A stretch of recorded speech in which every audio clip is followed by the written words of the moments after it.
Hello and welcome back to Gaming Goose. Now we've got something a little bit different today. Well, we're going to start a new little series called My Top 5s, Goose's Top 5 Games. We're going to start off today with my top 5 PC big box games. So what we'll do is we'll crack straight on and we'll go through my top 5. Thanks for joining us. So first one today, really cool game, Alone in the Dark. This really grabbed me again when I was quite young, scared me as well when I was quite young. This came out in the early 90s. I think I probably found it around 95. So by then there was clearly sequels out and things, but Alone in the Dark, the first one here, I remember having several CDs of it without cases. I think I got from somewhere, going around, and then just remember playing this, getting scared. So this is the big box IBM edition. If we go and look at the end there. Okay, so we got the home set compatible 386, required 640 kilobytes of RAM. Yep, hard drive and everything there. So this is the 3.5-inch floppy version. So again, great artwork on the front. And on the back there, fantastic, look at that. 3D real-time animation, look at that. And yeah, pretty much as is. That's the quality that I remember being in the game. And you can move around. I always struggled with a lot of the commands and things because I was quite young and getting away around it and not finding everything. Did Jeremy Hartwood really commit suicide, or was he just insane? Is there an evil presence residing in Decito? Enter at your peril. Decito is not a country cottage and this is no holiday. Fantastic. So yeah, let's have a look in the box.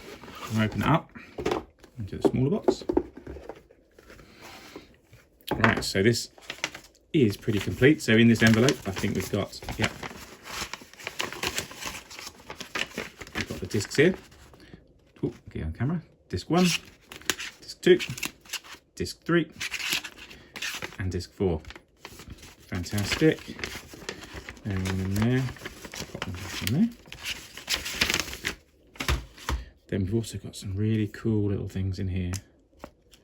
Little book. Lots of pictures and artwork. Yeah, there's a lot of things in here. A lot of combinations of pictures that you do repeat and see again. So that's pretty nifty. Nicely bound book as well on there. Ooh, look at this. But again, this is original from the early 90s. So I was very lucky. This isn't one I had. I bought this at a show a few years back. So the Mystery Examiner. Tragedy in Louisiana. And it's just a little newspaper type magazine. Set at the time of what was going on of the game. Stop thief. You are right. It has to stop and you can do something about it. Great little detail there, and I really like this little cover. Put it around there. Fab. And then we got the book, instruction manual. Something people don't take as much care of as they once did. Going across there. How to do it, how to play it, how to choose. Fantastic tips. You don't see a good, especially a glossy one like that. That is really smart. Oh, there's a little thing there about Disney. All the different things must have been Disney Animation Studio. Okay, so this is quite different to the genre that we've got, but quite cool. I do like these off the time inlays and things. Flyers and a little bit there for infograms if anyone wants to pop a note. Oh yeah, you've just purchased a product distributed by Infogrames, thank you. Very good, cool. So that is Alone in the Dark. Again, number 5 on my list. And coming up next on the list from the 90s big box, Theme Hospital. So this, hours and days, weeks spent playing this. A really fun, quirky game where if you're not sure, please YouTube it and find some videos on there, because it is great fun. It's silly. It's a way of starting your own hospital and dealing with the issues that a hospital may have. You know, lots of swollen heads and things like that. So obviously this isn't the original version, this is a rebranded version there. Balance the books and the bedpans in the sequel to Bullfrog's best-selling theme park. It's a matter of laugh or death as you design, maintain and manage a high-tech hospital facility, making the most of limited resources and turning cures into cash. So again, this I believe is the CD version. Oh, let's look at the requirements again. Yeah, CD and compatibilities, MS-DOS version, 95, Windows 95, yeah, Pentium or above. So let's have a look. So this is a little bit after. This isn't one of the original ones. Oh, some high quality booklets here. Quick play guide. Some fantastic screenshots there showing you how to play it. Something similar. The main menu when you choose which one. How the patients are feeling. Hot, cold, thirsty, unhappy, leaving, fed up, cured, not cured, not paying. Of course, it's all about money at the end of the day. Very privatised sort of affair. That's the play guide. Great. We're then going to have the manual. So a little bit more detail there. Oh, there we go. Reception desk above there. The benches, drinks machines. Always key to put them down to make a bit more money. The highing. Smells faintly of cabbage is one I remember. I don't know if it's on that one. Hollows out vegetables to use as soap holders. Careless and accident prone. Right, so he's definitely one you want to hire. And you're going through there. Again, a really nice glossy side of it there. For the play guide. A few more little things. Reference card. Oh yeah, problems, troubleshooting. Oh, getting it on DOS. Yeah, lots of good stuff on there. Really good condition. And there it is. There's the CD. Fantastic. Again, this is number 4 on my list. I played this and I still play it now. Not ashamed to admit it. Still play this game now. It's one of the best ones. It's just fun. You don't have to think too much about it. Try and get there. And as I never complete any games, it's the closest I get to completing one. Fantastic. Let's see what's next. Right, let's see what is number 3 on Goose's top 5 big box PC games. SimCity 3000. Another game similar to Theme Hospital I played for hours and hours. And this is great. If you're creative and similar construction, you want to build something, you want to then destroy it, this is the game for you. I found this was the best of all of them. With 2000 I had, and then on to the SimCity 4, but I found this one to be the best. I mean, look at this pullout. This is great. The only city limits are your imagination. The only city limits are your imagination. Right, fantastic. Going through there, all the different types of residential, those big landmarks you can get, the industrial over there, and also some of the commercial side of it too. Really great. And it was something, when you used to buy these from a shop, it was something. You would go to Game, you'd go to Electronics Boutique or somewhere, and you would pick these up and have a look round. So much more involved than it is now, just going on to somewhere like Steam, clicking a couple of things, and then it's yours. This is actually something tangible, something big, so you can gawp over and learn about. So we got there on the end card, SimCity 3000 for 95 or 98. Yeah, Pentium 233. Fantastic. So let's see what we got inside.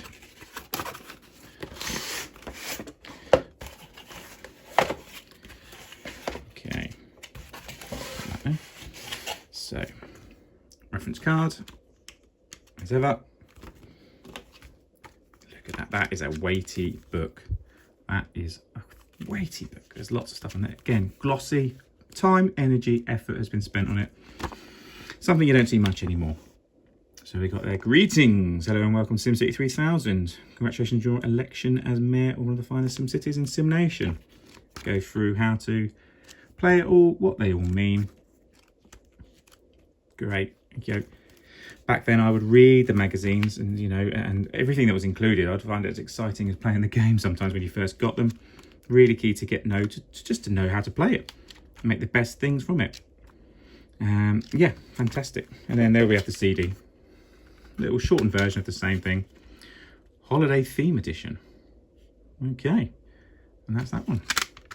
That's SimCity. That is my number 3 of my top 5. Okay, it's number 2 time. Oh, nearly showed it there. Number 2 of my top 5 big box PC games, Cossacks. This game came out, I may have said earlier on about the 90s. This actually came out in the year 2000 on the millennium. And this was a massive one to me. I was about 13 at the time when this came out. As you probably go in there and have a look at the box. And I think my dad bought it and I just played it and fell in love with it. Really, really good game. Of course, I was always England. Going out there and I like to build and to defend myself, but also then the odd time to go out and build armies and things. It's really good. And of course, it had no limit on how many characters you could have, which is one of the first, I think. You just keep. As long as you had the capacity, so you might have to build more town halls and things and barracks to keep them all. But you could effectively have, you know, many. I think it was like thousands, actually 8,000 units.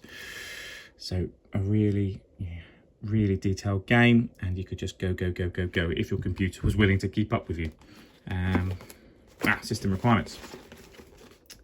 So Pentium 233 or higher, 32 megabytes of RAM, CD-ROM, 400 megabytes free on the hard drive. Bit different to games now, but I guess they're much bigger. But say this is 2000, the year 2000, the millennium. And I just thought the box was awesome too. European Wars. Ooh. Okay. Yep, nothing else in there. I've not been here much since we moved. Manual. Look at that. Another glossy fronted manual. And that is so thick. And the technology tree, of course. So you had to get certain upgrades and build certain things before you could build the next thing, before you can move on and on and on, and going all the way up to have the most 18th century, I think it was, of equipment and technology. And there's the trees at the end there. But this is a really good magazine. Sorry, I keep calling them magazines. Manuals there. Show you how to do everything you need to do in the game. Registration card. Never used. What's this? What else is being published at the time? Sudden Strike Forever. Sudden Strike, Cossacks, The Mystery of the Druids, Divine Divinity, Escape from Alcatraz, War Commander, Rom, Psychotoxic, Heaven and Hell. Oh, yeah, there it is. So a few more things at the time. It says the year is about 25 years ago. It's crazy to think that's 25 years ago this game came out. I feel old. And there's the disc. With European Wars, which was the first one, they also, in a few years, not long, maybe 2 years later, they had 2 extra add-ons.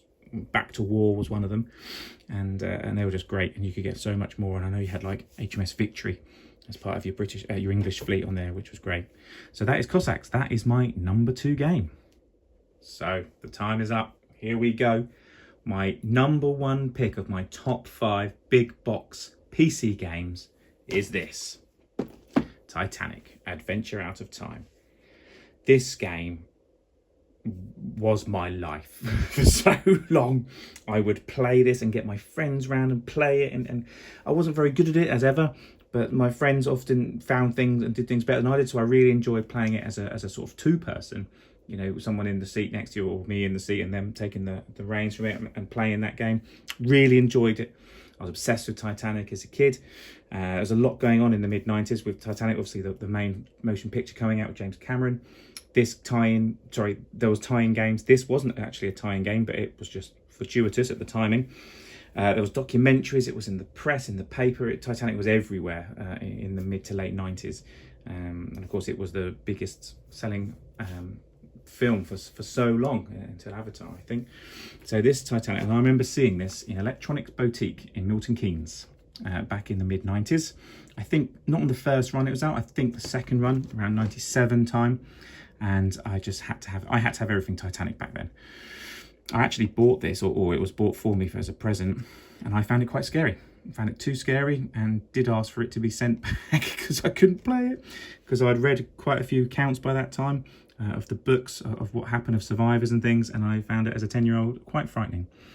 But kept it, and I'm glad I did, because I put many hours and boring many friends with this when other cool games were coming out and we were playing as we got older. I was still on Titanic Adventure Out of Time.